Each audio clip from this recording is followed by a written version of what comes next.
अस्सलामुअलैकुम दोस्तों, उम्मीद करता हूँ मेरे सारे दोस्त खैरियत से होंगे। उसामा बर चचा वतनी पे खुश आमदीद। आज की जो वीडियो है वो इंशाल्लाह प्लम हेड के ऊपर होगी। प्लम हेड की तमाम डिटेल आपको इंशाल्लाह मैं इस वीडियो में बताऊंगा। वीडियो एंड तक लाजमी देखिएगा, इंशाल्लाह आपको मज़ा भी आएगा। जो मेरे भाई चैनल पे न्यू है वो मेरे चैनल को सब्सक्राइब करें और साथ लगे बेल आइकन को प्रेस करें ताकि आने वाली नई वीडियो आप तक पहुँचती रहे। ठीक है जी, चलिए वीडियो को शुरू करते हैं जी। हमारे हाथ में आज एक प्लम हेड का माशाल्लाह पेड़ है। ठीक है, तो इसकी डिटेल आपको बताएंगे। ये ब्रीड कैसे करता है, किस केज में करता है, क्या रिक्वायरमेंट है इसकी। तो आप मेरे हाथ में एक पेड़ देख रहे हैं माशाल्लाह। हम सबसे पहले इसकी मेल और फीमेल की पहचान मैं आपको बता दूं कैसे करनी है। ये आप मेरे हाथ में प्लम हेड का, जिसे पाकिस्तानी ज़ुबान में नेपाली भी बोला जाता है। ठीक है जी, ये प्लम हेड का पेड़ है जी माशाल्लाह। इसका जो मेल का हेड होगा वो रेड होगा और फीमेल की जो पहचान होगी वो ग्रे कलर का हेड होगा। ठीक है, तो मेल के कंधों पे निशान भी होगा जैसे राखी होता है, छोटे छोटे स्पॉट होंगे। ठीक है जी, वो आपको शायद इस वीडियो में नज़र आ रहा होगा। ठीक है जी, और हम इसकी बात कर लेते हैं ये खाने में क्या पसंद करते हैं और कितनी जगह इनको रिक्वायर्ड है ब्रीड के लिए। तो ये खाने में पसंद करते हैं जी माशाल्लाह।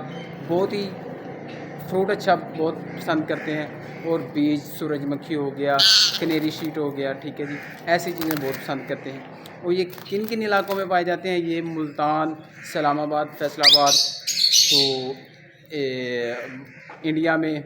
ठीक है जी, तो पहाड़ी इलाकों में ज़्यादा पाए जाते हैं ये। ठीक है जी, ये इनके बड़े बड़े झुंड होते हैं, ये क्वांटिटी में पाए जाते हैं पहाड़ों में। ठीक है, तो घर में इनकी ब्रीड लेना कैसा है, तो इनको कितनी जगह रिक्वायर्ड है, ये बात कर लेते हैं जी। ठीक है, ये मैं सबसे जो कम स्पेस है वो मैं आपको बताने लगा हूँ।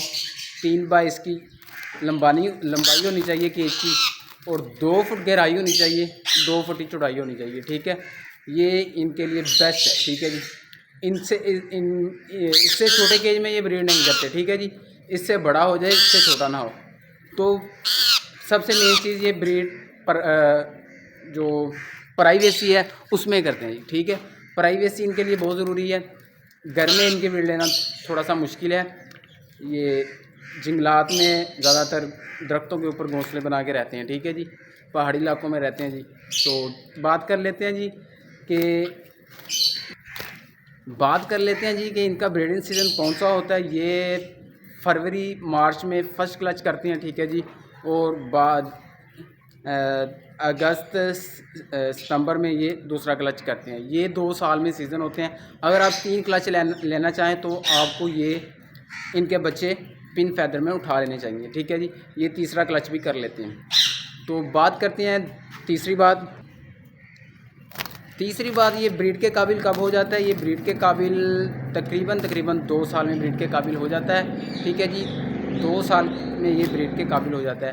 ये मेल अपना कलर कब शो करता है ये भी मैं बताता चलूँ। मेल अपना कलर फर्स्ट कोरीज के बाद, यानी कि जब ये अपने पर झाड़ के न्यू निकालते हैं तो ये अपना तकरीबन 1 साल में कलर शो कर जाता है। तो ब्रीड के काबिल ये 2 साल बाद होता है। ठीक है जी, और बात कर लेते हैं कि इसका ये मीडियम साइज़ के अंदर, यानी कि इसका साइज़ होता है ये तकरीबन 11 से 12 इंच का इसका साइज़ होता है। ठीक है जी, 11 इंच 12 इंच का इसका साइज़ होता है। इनकी उम्र के बारे में बात कर लेते हैं। ये तकरीबन 15 से 20 साल घर में आसानी से ब्रीड ले सकते हैं और आसानी से ये जी सकते हैं। तकरीबन इसकी अगर अच्छी रिक्वायरमेंट हो, अच्छा खाना पीना हो, डाइट अच्छी हो, तो तकरीबन ये 30 साल तक भी जा सकते हैं। ठीक है जी, 30 साल तक जा सकते हैं।